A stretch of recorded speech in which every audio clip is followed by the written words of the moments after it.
Hello and welcome to the Thinking Cap Solutions podcast. We talk about everything content, audience and engagement. My name's Corey Kay. This is Mickey Ma. That is me, Corey. Great to be here, mate. Exciting episode today. Yes, we're going to go back in time a little bit. We spoke about Taylor Swift. Yeah, I think we used her as an example in the first episode when we talked about what did we mean by content and audience engagement and someone who was good at it, and not only good at it, elite at it. Yep. And Taylor is. And we're not here to debate if you like her music or not. No. What's without doubt is that she is at the elite level when it comes to a brand 100%. that knows her audience. Yeah, and one thing we can confirm too is Mickey Ma is a massive Swiftie. that I know for a fact because you're telling me stuff, and I don't know if it's big noting, I don't know if it's name dropping, but I've met her 4 times. And look, I have been fortunate enough over my career to meet Taylor probably 4 or 5 times, and look, part of the smarts of how she understands her audience is every time that I've met with her, she makes it feel really intimate and special. And that's even when you're not the only person in the room. And even though you might only get 90 seconds with her, she makes that 90 seconds feel really special, where the eye focus, the conversation that she has in that short period of time makes you feel, wow, she really cares about me. Little things from acknowledging you by name the moment she walks up to you.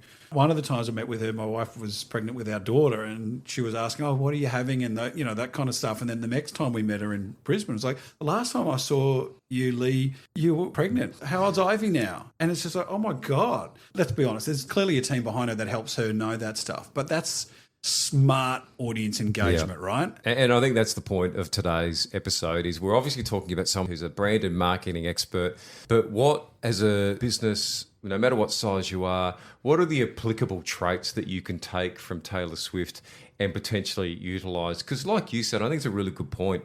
She's a global brand, and having met her only once, mate, not 5 times like you, and she certainly didn't remember my name, but she did have the ability to be a global superstar who made it feel like a very small universe. And you could feel that with the extension of her team as well. So let's just go through. We've got 5 tips that we think, the Taylor tips, to get the Swiftie factor into your business. And the first one is, and man, she's brilliant at this. She knows her audience. And any great brand does. Let it be her fans or who she's meeting backstage. She knows who the audience is and knows what's going to work in regards to how she's going to connect with them to make the time with her feel special. And that's such a smart tip for any brand out there, is know your audience. So do you know who they are? Not just gender and age and that kind of stuff, but do you know what drives them, what motivates them? Do you know where they are? And do you know why they are a fan of yours, or why they're interacting with your brand? Are you solving a problem for them? Is there something else that they connect with? The more you understand about your audience, the more powerful the engagement is, which leads to our second point. They're an audience, they're not a customer. We've spoken about this previously. Audience allows you to build a connection, a loyalty, a fan base, where a customer we see as more transactional. Yes, Taylor's out to make money, and she makes a lot of it, but she's not out there just to get a quick buck from selling albums or selling tickets to a tour. She understands the power of that brand and that audience engagement, which keeps that ecosystem going. So we encourage any brand to respect that and see them as an audience that engage well, done the right way and understood the right way, can have huge growth benefits for your brand. Yep. She clearly has a care for her audience. Yes, there's an end game of filling stadiums and making money. If you don't care for your audience, you're not going to build those raving fans. And those raving fans, they're the ones who then move your business forward because they're telling other people about your business as well. Really important one. Yeah, and that's the reason why she really leans in on those. And she understands that the haters are going to hate. And that's just the way it is. See what I did there? There's a little smirk on your face. A dad joke there.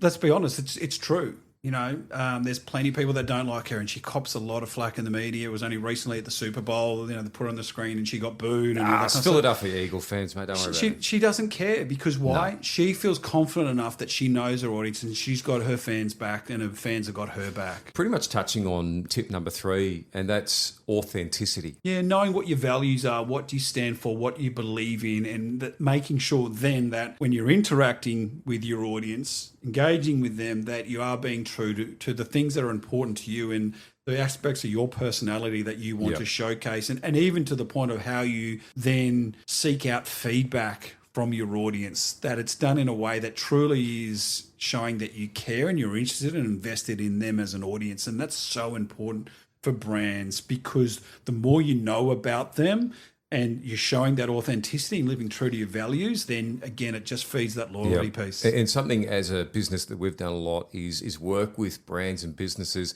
on trying to find what that authenticity looks like. And it's a real deep dive. And once you get to that place of what the values are and what you care about, and even some of your staff as well, what they're into, it allows you, because at the end of the day, it's about building that content strategy. It opens up such a world of opportunity to, again, connect with that audience, build those raving fans. Because we live in a very competitive world where there potentially is a lot of other businesses that be the kind of selling similar services or products. But the thing that steps you out is who you are. Yep. The story you've got to tell. So being able to sort of put that on there and showing vulnerability, and I think Taylor does that. Yep.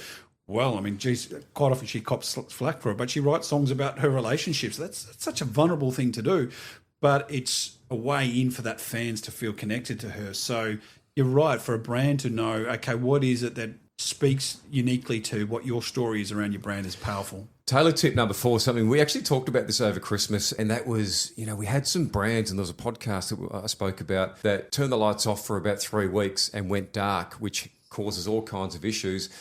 Taylor's got the always on mentality, which we're a big believer in. It basically means making sure that there is a presence for your brand consistently for your audience, because consistency breeds great loyalty and builds your growth.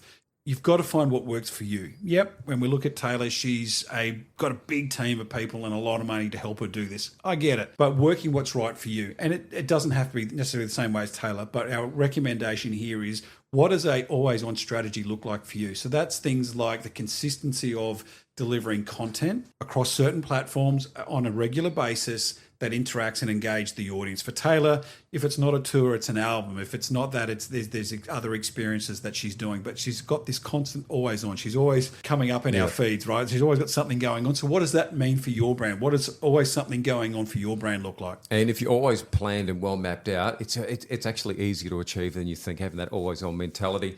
Taylor Swift is brilliant at creating those moments, and that's transferable again for a business. Yeah, so let it be a completely fresh approach of an album, of a sound that's never been done before that Taylor does, or the biggest stadium tours ever in the world and what you experience there. That's her version of it, but for any brand starting out, it's around what kind of moments can you create. Now, it might be how you present a new product, how you represent your shop face, seasonal things like Christmas, summer, those kind of things. But what are those moments that you can create? It could be an event. It could be just how you represent a product.